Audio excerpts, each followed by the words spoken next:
¿cómo están? Buenos días, buenas tardes o buenas noches, depende del horario en el que estén viendo este video. Yo soy la profesora Gabriela González y en esta oportunidad vamos a hablar sobre un autor contemporáneo y bastante interesante que es el doctor Juan Bassen.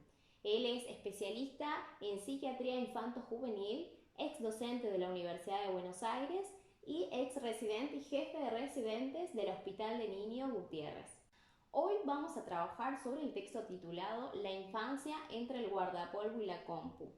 He dividido este texto en 5 tópicas fundamentales, ¿sí? Vamos a ir desarrollándolas. La primera tópica se titula ¿Cómo se constituye la subjetividad y los modos de relacionarse en la época actual?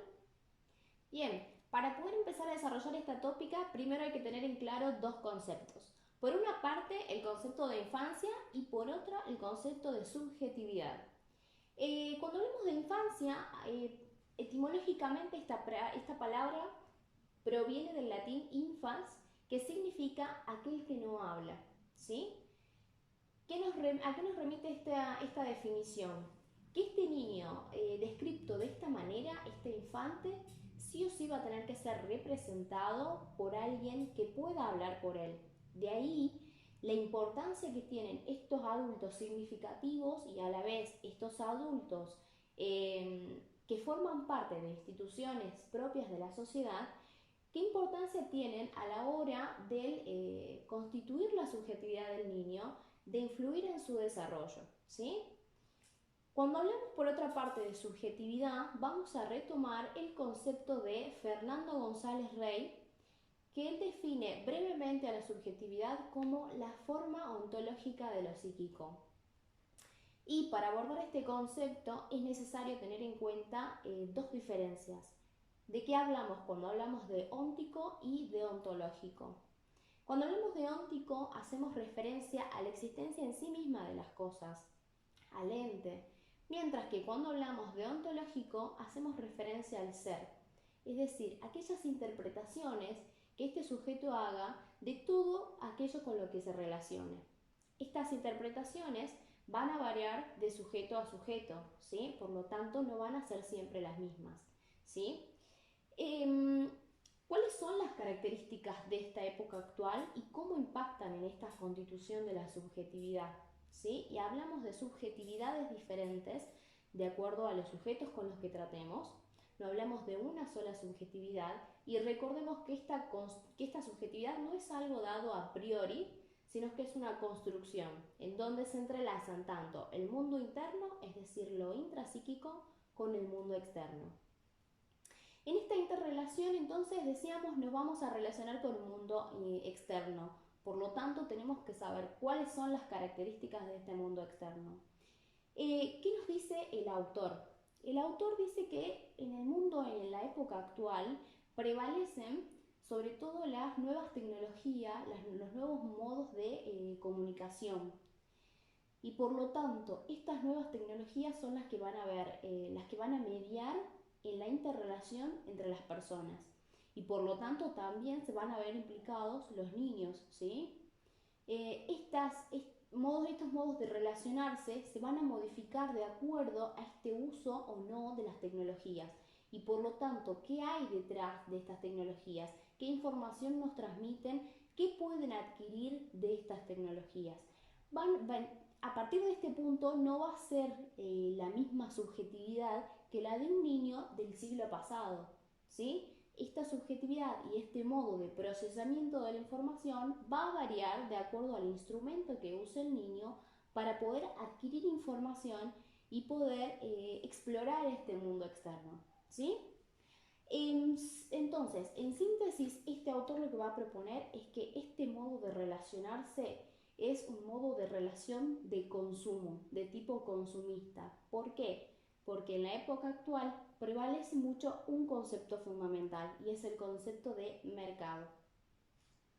Bueno, y ahora vamos con el segundo tópico, que lo titulamos ¿Por qué la infancia es un concepto que debió escribirse siempre en plural? Perdón.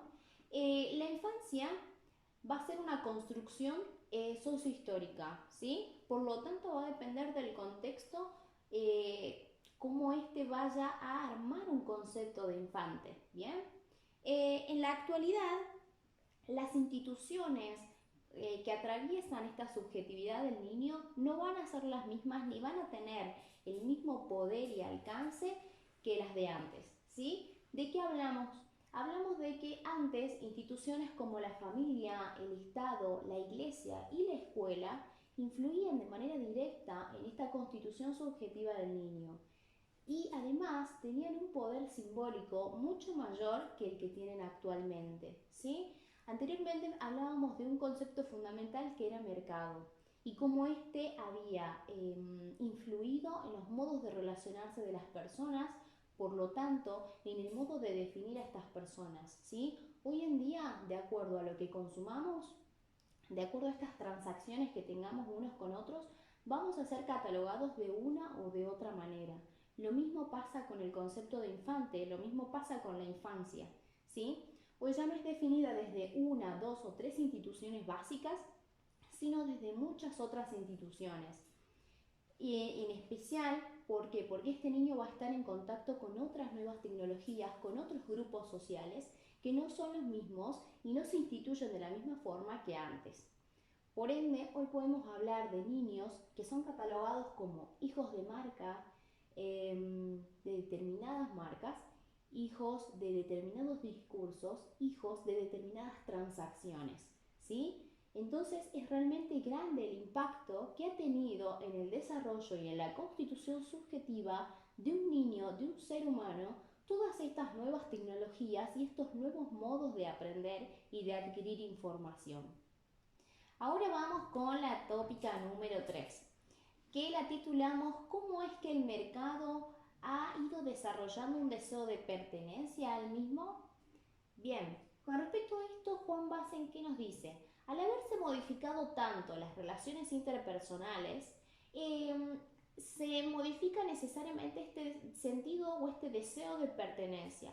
El deseo de pertenencia, desde la psicología, es algo primordial en el ser humano. El ser humano siempre quiere pertenecer y sentirse resguardado dentro de un grupo que lo contenga. Bien, entonces este deseo siempre va a estar presente en el interior, en lo más íntimo del ser humano, este deseo de pertenencia.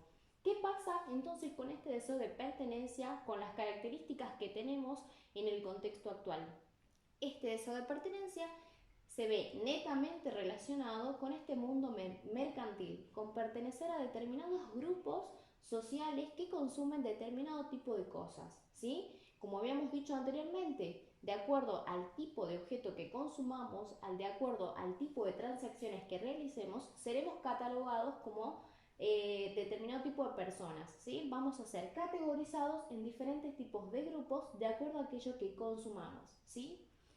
Entonces esto atraviesa la infancia, atraviesa a los niños totalmente, ¿sí? Estos niños de la época actual no se ven aislados ni al margen de este contexto y de esta situación actual. Se ven totalmente inmersos en ellos, ¿sí? Ahora, la pregunta fundamental es, ¿qué pasa con la escuela en este contexto y qué función cumple la escuela con estos niños actualmente? La tópica número 4, que sigue a continuación, la titulé como ¿a qué nos referimos cuando hablamos de el posmocosos? ¿Sí? Es una terminología que introduce el autor Juan Bassen refiriéndose a esta nueva denominación de niños, de infantes, con respecto a la época que estamos atravesando, que es la posmodernidad. ¿Bien? Anteriormente habíamos quedado planteando una pregunta, ¿sí? ¿Qué rol es el que ocupa entonces la escuela? ¿Cómo se ve impactada la infancia por este atravesamiento de la escuela y a la vez cómo recibe la escuela a estos nuevos infantes con sus nuevas características? Algo nos queda en claro, que las instituciones que antes sostenían este desarrollo del ser humano, en una primera instancia la familia, la escuela, el Estado, ya no tienen el mismo poder ni el mismo valor simbólico que antes, ¿sí? Por lo tanto, las escuelas van a tener que poder modificar y abordar a este niño y a este infante desde otro lado, ¿sí? ¿Por qué? Porque muchas veces lo que podemos notar es que la escuela en sí misma ha quedado totalmente desactualizada y parece no conocer las características de este nuevo niño, de este nuevo infante, y mucho menos sus necesidades, ¿sí? Sus intereses, sus nuevos medios de poder conseguir y poder investigar y explorar el mundo, de poder conseguir información acerca de este mundo, ¿sí? Estas características del niño se han visto modificadas. Ya no estamos hablando de la infancia con las características que antes se les suponía. Por ejemplo, del niño desinformado, del niño desválido, del niño prefreudianamente ingenuo, ¿sí? El niño de hoy en día, que ya vamos a ir construyendo un concepto mucho más armado del niño actual, y ha variado indefectiblemente. Bien, y para finalizar entonces la última tópica se trata acerca de por qué los padres y los maestros somos cada vez menos sapiens. Esta es una frase que nos trae el autor, el doctor Juan Bassen, y la verdad es bastante desafiante, ¿no? En cuanto a cómo la abordamos esta frase y por qué dice esto el autor. Precisamente estamos en la sociedad de la información. No necesariamente un niño tiene que recurrir a alguno de nosotros como padres, como maestros, como figuras que portan esta información, es decir, como sujetos que se les supone un saber. ¿Por qué? Porque la mayoría de los niños manejan todo tipo de aparatos digitales, de aparatos tecnológicos, mediante los cuales al hacer un clic el niño obtiene información y accede a un mundo infinito de información. Entonces cabe aclarar cuál es el rol, sobre todo, de los maestros, de los docentes, cuya funcionalidad antes radicaba sobre todo en esta posibilidad de brindar información al niño y al cual el niño le otorgaba un saber, al cual el niño lo respetaba y le otorgaba cierta autoridad devenida de su función, que actualmente no es la misma, ¿sí? A ver, no podemos quejarnos de esta realidad, no podemos cambiar esta realidad rotundamente. Esta realidad está instalada, es la realidad a la cual nos enfrentamos y en vez de discutir o enfrentarnos con estos nuevos cambios, debemos darnos la mano y amigarnos con esta nueva realidad, con estos nuevos aparatos tecnológicos, con estos nuevos medios que se nos ofrecen para abordar la tarea pedagógica. Esa sería más o menos la estrategia que vamos a ir abordando en el cursado de la materia, ¿sí? Entonces, antes decíamos, se les suponía un saber a estos adultos de referencia. Ahora, por ejemplo, a los padres, dice Juan Bassen, solamente se los podría catalogar como aquellos proveedores de servicio para futuros consumidores, ¿sí? Es una frase bastante fuerte, la verdad, pero bastante descriptiva de la realidad actual. Entonces cabe aclarar cómo es que somos concebidos los docentes por estos niños cuyo desarrollo está en formación. ¿Bien? ¿Qué función vamos a cumplir en este desarrollo cognitivo, desarrollo psicoafectivo de este niño en formación? ¿Cómo podemos adaptarnos a sus intereses, a sus características, a la época actual, a los desafíos de esta época actual, de una manera efectiva? ¿Bien? Entonces, para poder finalizar, vamos a decir que este sujeto adquiere y se apropia de la cultura cada vez más en cámara rápida. ¿Bien? Entonces es importante ser portadores de esta cámara rápida, ¿sí? Y poder elegir y disponer y planificar qué imágenes y qué películas les vamos a mostrar a estos niños de la época actual. Chicos, esto ha sido todo por hoy. Muchas gracias por estar del otro lado. Espero se estén cuidando mucho y recuerden lavarse bien las manos. Nos estaremos encontrando en el próximo video. Que estén muy bien. Muchas gracias. Nos vemos.